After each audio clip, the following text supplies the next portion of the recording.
Praise the lord. ప్రభు అయిన యేసుక్రీస్తు నామమున మీ అందరికీ శుభములు తెలియపరుస్తా ఉన్నాను. ఈ యొక్క వాగ్దానాలచే మీరు ఆదరింపబడినట్లయితే తప్పకుండా ఇతరులకు షేర్ చేయడానికి ప్రయత్నించండి. ఇర్మియా తన కష్టాల మధ్యలో కూడా దేవుని వాత్సల్యత ప్రతి ఉదయం కొత్తగా ఉంటుందని గుర్తించి నిరీక్షణను పొంది ఉన్నాడు. మరి దేవుని అపారమైన దయ మరియు ప్రేమ ఎప్పటికీ కూడా అంతము కానిది కనుక ఏ కష్టాల్లో మీరున్నప్పటికీ, ఏ పాపాలలో మీరున్నప్పటికీ దేవుడు మిమ్ములను నిర్మూలము కాకుండా ఆయన కృపయే అందరిని కూడా కాపాడుతుంది. నిన్నటి వైఫల్యము నేటి తీర్పు కాదు. ప్రతి ఉదయము దేవుడు మీకు క్రొత్త కృపను, క్రొత్త ఆశను మరియు క్రొత్త అవకాశాన్ని ఇస్తాడు.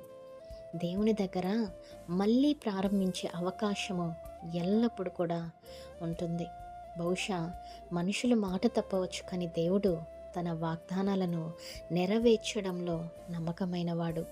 ఆయన చెప్పినది తప్పక చేసే సమయాల్లో కూడా చీకటిని చూసి చాలా మంది భయపడుతూ ఉంటారు. అంత మాత్రమే కాదు, కానీ అదే చీకటిలో దేవుని ప్రేమ ఎన్నో మనుషుల ప్రేమ చేస్తూ ఉంటారు. మారిపోదు. ఆత్మీయ పోరాటాలు పోరాడుతయ్యారు. ఒంటరితనాన్ని, రాత్రి భయాలను, ఆందోళన దేవుని ప్రేమ కొంతమంది అయితే మారదు. ఏడవని శ్వాసము నిద్రపోని రోజులు కొందరి జీవితాలలో ఈ రోజు వరకు ఉంటాయి. ఆయన నూతన కనికరములో మిమ్ములను ఈరోజు కూడా నడిపిస్తాయి. ఆమేన్. Praise the lord. Have a great day.